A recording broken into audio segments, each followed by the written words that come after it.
Stormcaller has always been one of my favorite subclasses on the Warlock, and it's about to get a lot better. So when Arc 3.0 initially launched, Warlocks honestly was very underwhelming. Compared to Hunter and Titan, it was nowhere even close to a competition, and pretty much every single other Warlock subclass was just better. Bungie actually did listen and give it some buffs, and don't worry, we'll go over all these buffs later in the video. And in my opinion, with those buffs, this became honestly a very good subclass that definitely went under the radar. I think the main reason you don't see this get used as much is because of things like Starfire Protocol being extremely strong, but now that we know that's getting a nerf, this does have a place to shine. On top of that, this is also going to be receiving some extra buffs with next season, and you also have to think that next season will probably heavily be based around Arc. With this season, our focuses were Strand, Solar, and Void, so next one we're probably going to have Strand, Stasis, and Arc. That means there's going to be Arc artifact mods, Arc searches pretty much everywhere in the game, and this build will just perform even better than what it currently is. Now I want to note that the majority of gameplay you see in this video is with no artifact mods, no damage buffs from searches or anything alike is being applied in this video, and all of this is just raw damage on its own.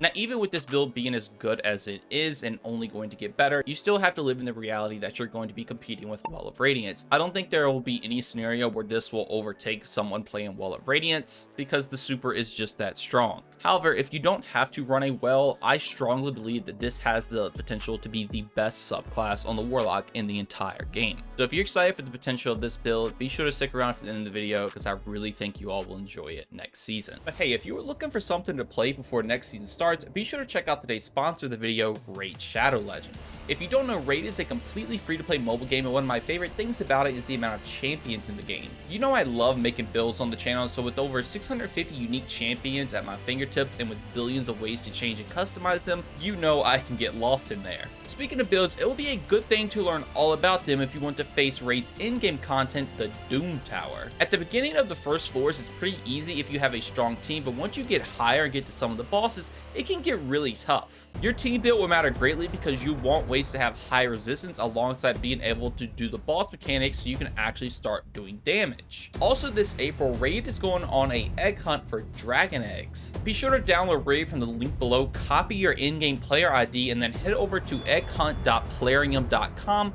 from April 14th to May 15th and enter your player ID and journey through the flaming portal to start your exciting AR adventure. Be sure to look out for those hidden eggs and you'll be in for a chance to win amazing in-game items and even real-life prizes such as an Amazon gift card. With Raid Call of the Arbiter being the hot new thing this month, Raid Shadow Legends itself is getting updated with a load of cool new content related to the limited series, new champions, new artifact sets, events, and more. There is even a whole load of champion bios that have just been added to the game as well. With all of that exciting stuff and more always being added, the best time to start playing is now. Use my link in the description or scan the QR code on screen to get some insane bonuses. We're talking things like an epic champion known as Drake and other useful items such as 200,000 silver, injury fills, a skill tome, and a day XP booster. So what are you waiting for? Be sure to use my links below or scan the QR code to claim your bonuses and start your epic raid journey. Thank you Raid Shadow Legends for sponsoring today's video, and let's jump right into it. Alright, so first things first, let's actually take a look at all the buffs that we're going to be receiving and buffs we have already gotten. And this is the setup I do run when I'm playing Arc 3.0, so I'll probably talk about why I run these things, kind of going over the entirety of the build while also talking about the buffs at the same time. So to start off with that, let's look at our first aspect, Arc Soul. This is cast your rift to create an Arc Soul that fires at targets in front of you. Allies can pass through your rift to get an Arc Soul. Your rift charges faster when allies are near, while amplified, your Arc Souls are supercharged and gain increased fire rate. So Arc Soul is just another one of the many little companions that Warlocks can have. This one will help you shoot, and you can also give it to your teammates, and as we just read, while you're amplified, it will actually shoot faster. Now before, Arc Soul was pretty much worthless. It barely did anything in the game, but they actually did give it a 71% damage buff in one of the old patches. That patch alone actually made Arc Soul, in my opinion, a very viable option. It will absolutely shred through pretty much anything in the game. Even on GM content, as you see, with me not shooting and the Arc Soul just shooting itself, it can actually do a good amount of damage. Now obviously if I was shooting, incorporating things like Jolt, and also just having my teammates also have Arc Souls, the enemies would die even faster. This serves its purpose very well as a great companion to just do some additional damage, and it even works really well on bosses. If they are in range, you can pump out a lot of extra damage if your entire team does have an Arc Soul on them. So I would definitely not not sleep on Arc Soul because it's only going to get better when things like Arc Surges come around to make it do even more damage. Now, the other cool part of this aspect is that your Rift will recharge faster when you're near your allies. This is going to be very good for your survivability. I mainly like to run Healing Rift with this because you're going to be able to spam Rifts everywhere. It's going to help your teammates out with survivability, and alongside that, obviously, it will help you out as well. Now, our other aspect is going to be Electrostatic Mind. So defeating targets with arc abilities or defeating jolted or blinded targets creates an Onic Trace. Collecting an Onic Trace makes you amplified. So I'm going to go on and talk about the bearer of bad news of this build, and that is the fact that Jolt is actually going to be receiving a 15% damage nerf. On top of that, the damage scaler for mages also is going to be reduced by 20%, so you'll be doing a little less damage to them. However, I think Jolt is already extremely strong enough. Even with that nerf, it's still going to be one of the best things in the entire game. The ad clear you get from Jolt is just absolutely absurd. The extra damage on bosses, anything of the sort, it always will just add extra damage, which is just always nice. And again, the ad clear potential from it is just absurd. So with this aspect, if you defeat targets with a arc verb or an arc ability, you'll make an Onic Trace. Onic Traces will actually track to you and feed you a bunch of your ability energy. Now, there is also going to be a new mod that allows when you pick up these Onic Traces or any of the other ones alike with the other subclasses, you can actually get a stack of armor charge. That could potentially be very good because you're going to be able to make a ton of Onic Traces with this build. Now, on top of that, when you collect the Onic Trace, that's going to make you amplified. Now, amplified plays a lot into this build because it actually will buff things like your melee and, like we previously talked about, our Arc Soul. On top of that, you do get your speed booster, which is overall getting a lot of buffs with next season as well, so it will just be a little bit more reliable and you never have to worry about actually losing your speed boost. But now let's talk about those melees. You have Chain Lightning and Ball Lightning. Chain Lightning basically will just spread Jolt everywhere. It will Chain Lightning as it is, and it's a very good at clear melee. Now, you also have Ball Lightning, which is basically a range melee that will go out and kind of just pulse once and go away. But if you're amplified with Chain Lightning, you actually will create additional sets of chains, which just means more ad clear. And with Ball Lightning, you will actually make that lightning strike or that pulse go 3 times before detonating. Now, both of these actually received buffs in the past, where if you're amplified now, Chain Lightning will do 50% more damage alongside the extra chains. And while you're amplified, that Ball Lightning will actually have an extended range. Now, what's really cool is that with next season, Ball Lightning is also going to be getting a 30% damage buff. And on top of that, they're also changing the way enemies react to when they're getting hit by that Ball Lightning. So when those 3 pulses are actually coming out, they won't just walk out and they will take the full amount of damage. I'm not exactly sure which melee is going to be better because things like Chain Lightning applying Jolt is really good for stunning Overload champions. But where this build does lack is single target damage. So I think the Ball Lightning buff could actually play into that very well. We'll just have to wait and see, but just know both of these melees are going to be very good. Chain Lightning's already a very strong melee, and Ball Lightning should hopefully just be on the same level as that when next season comes out. Now, also, like we mentioned, while amplified, your Arc Soul will actually shoot a little bit faster. What's really cool is that if your Arc Soul does get the kill, that will pair with Electrostatic Mind to proc a Onic Trace. That will then obviously make you amplify to make that Arc Soul shoot a little bit faster. So they play into each other very well, and with all that, you're always making Onic Traces to give you ability energy to make you amplified. Then the amplify will also have additional benefits for things like your melee and your Arc Soul. And you also will have the potential to get armor charge with one of the new mods. Now let's talk about some other buffs, and that is to our supers with Chaos Reach and Storm Trance. I will talk about Storm Trance really quick because I don't think most people are still going to run this, but essentially you get 25% more damage. The landfall of Storm Trance will now jolt enemies, and the ramp up damage while you're holding the trigger down will just amp up a little bit faster now. So overall, it will be probably a really good at clear base super. I can see it being used a little bit also now that supers have 20% less damage, and on top of that, it also will make more orbs now with the Lightfall update that came out. We could potentially see this being pretty good, but our main thing is going to be Chaos Reach. Chaos Reach is what was holding this subclass back for a while. Their supers were absolutely terrible. Chaos Reach now is getting a 25% damage buff,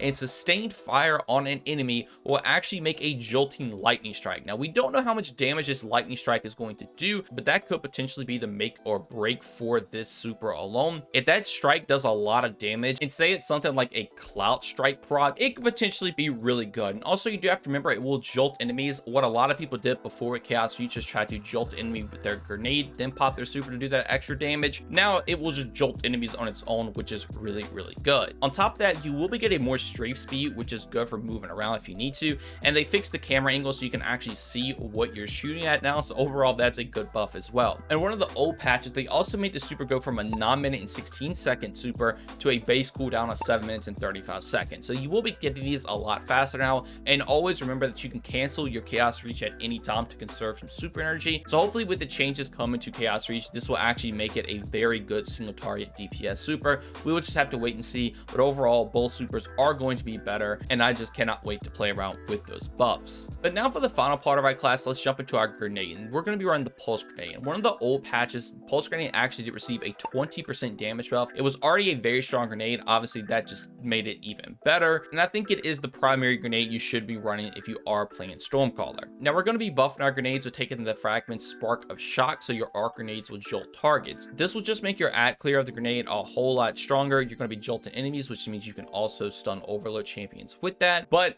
since you're going to be able to spam a ton of grenades everywhere, you're going to be able to jolt an entire battlefield. Now we're also going to be running Spark of Magnitude, so your lingering arc grenades, lightning grenade, pulse grenade, storm grenade have extended duration. So this just means all the grenades you're throwing will just last a little bit longer, which means they can do more damage, jolt more enemies. In my opinion, I think this is the best thing you can take for this, but since you're already throwing a bunch of grenades in general, if you want to run something like Spark of Amplitude to make orbs of power while you're amplified, you could, but I overall still think Magnitude is probably going to be the better option because we're going to have a plethora of ways to make orbs in the first place. Now, since we're heavily playing into Jolt, we're also going to be taking Spark of Ions. To defeat a Jolt, the target creates an Ionic Trace. This is going to be very good paired with Electrostatic Mind because they actually will stack, and you're just going to make even more Ionic Traces, which again will give you even more energy and always make you amplified. Then finally, Spark of Resistance. So while surrounded by combatants, you are more resistance to incoming damage. This did receive a nerf, but is still overall probably the best thing to take in my opinion. You just get even more damage reduction, which will actually stack with 100 resilience,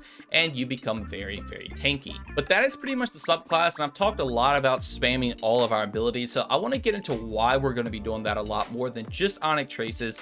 And that is because we're going to be taking our exotic, the Fallen Sunstars. This has the exotic trait Ionic Conductor. Ionic Traces you create move faster and grant you additional ability energy. Nearby allies also gain ability energy when you collect an Ionic Trace. So this exotic, in my opinion, is by far the best exotic you can take for Arc Warlocks. There are a bunch of other good exotics like Crown of Tempest that work really well, but I think if you're trying to get the most ability spam out of Arc Warlock, this is definitely what you should take. It also does have the added benefit of kind of making it into a support exotic, because when you collect your Ionic Traces, you will also give your teammates ability energy. With this exotic alone, pretty much collecting 3 Ionic Traces will give you all of your ability energy back, and they will also move faster to you, so you will always be sure to collect them. I'm not even joking, with this exotic alone and without any other mods, you can already just spam abilities back to back to back. But later on, when we get into mods, you're going to be able to see just how much stronger this can actually become. And on top of all that, with this feeding your teammates energy, you supplying healing rifts 24/7 to your teammates and supplying arc souls to your teammates as well, this becomes, in my opinion, one of the strongest support classes alongside offensive classes in the entire game. Now for weapons with this build, there's only one thing that really matters, and that is you just want a weapon that can jolt targets. The main thing that people will run is Volt Shot, so when you reload, you can actually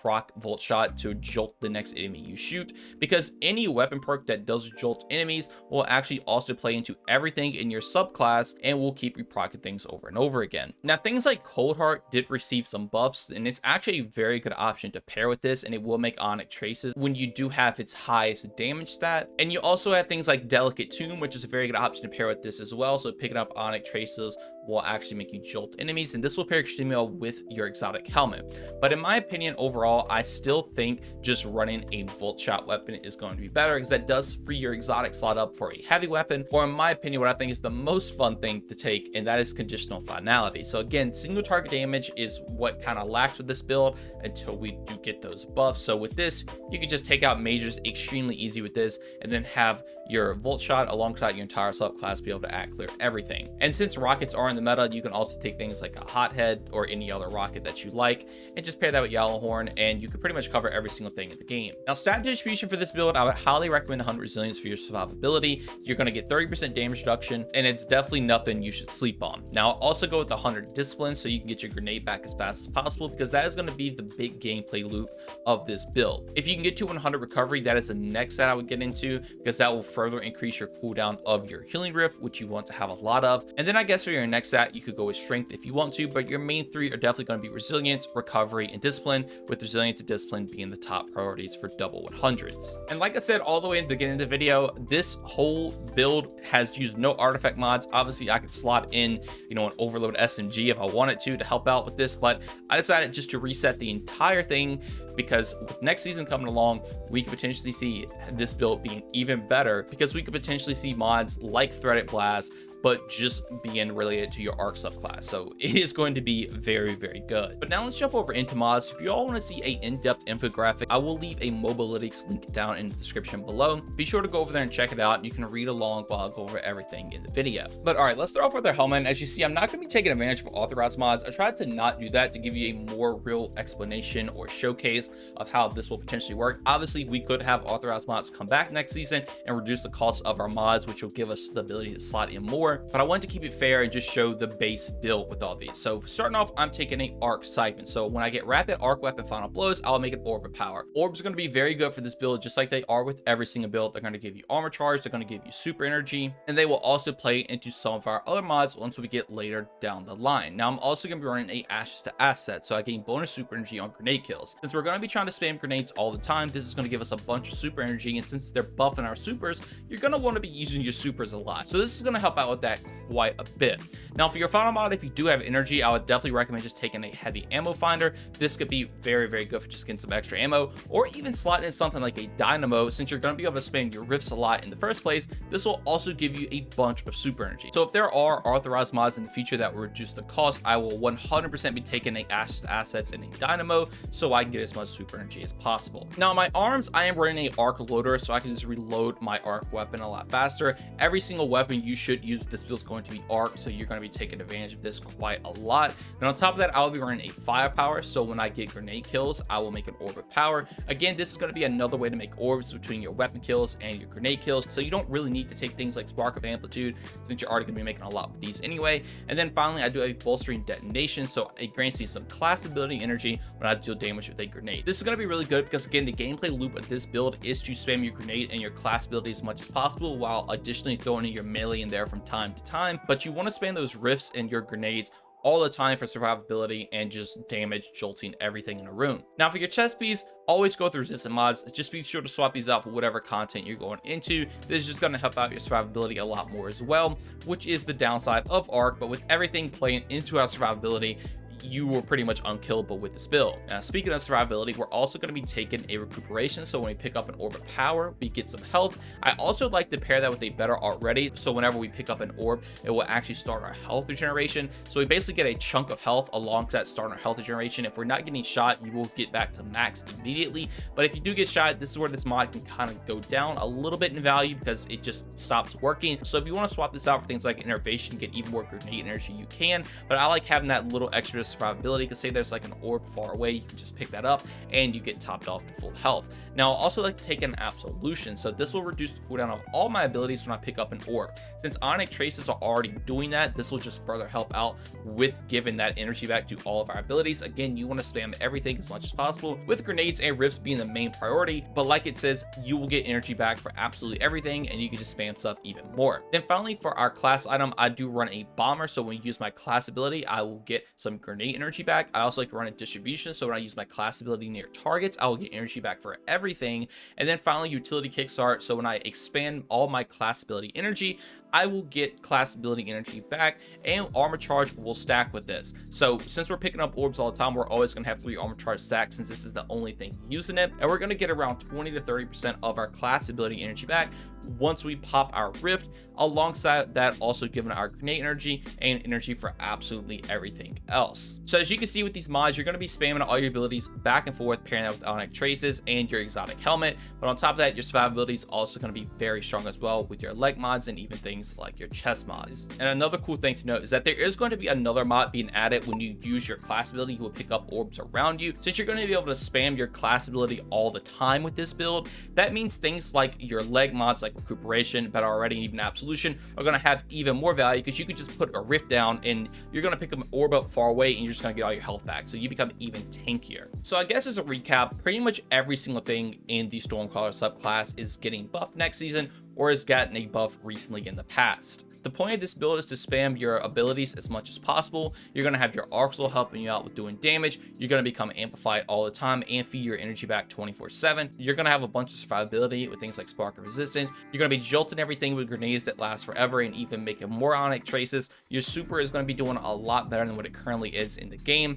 Your exotic is making your Ionic Traces even better while also making it more of a support-based exotic by feeding your teammates energy. You're going to have health regeneration 24/7, especially with that new mod I just mentioned. You're going to be feeding even more energy back to your abilities alongside what Ionic Traces are already doing, and you have the potential with a new mod to get armor charge off those Ionic Traces if you want to do that. Your weapons are also going to be heavily playing into your subclass, with Jolt being a main mechanic of this build, and it's only going to get even better because we will probably see more artifact mods heavily based around arc next season, and on top of that you will also see a bunch of more activities having arc surges. And the final note, if you were curious about the transmog of the build, this is what I'm running. I tried to definitely make him look as shocking as possible. I think I definitely did do a good job with this. I know the Fallen Sunstar is a pretty atrocious looking exotic to try to build around, but I think this does a pretty good job. And if you want to make your warlock look like this is the transmog I am running. But all right, I think that is going to do it all for the build. Let me know what you all think about in the comments below. Have you already been running Stormcaller a lot? I know with this current season it hasn't really been too beneficial to run it, but I think that is a testament to how good this actually is, because even right now in the game it is still really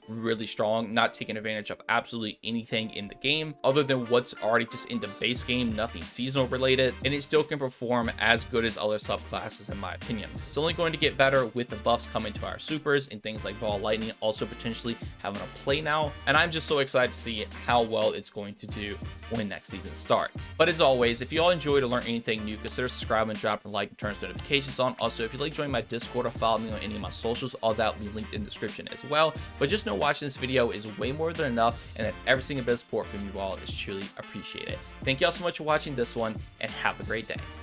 Peace.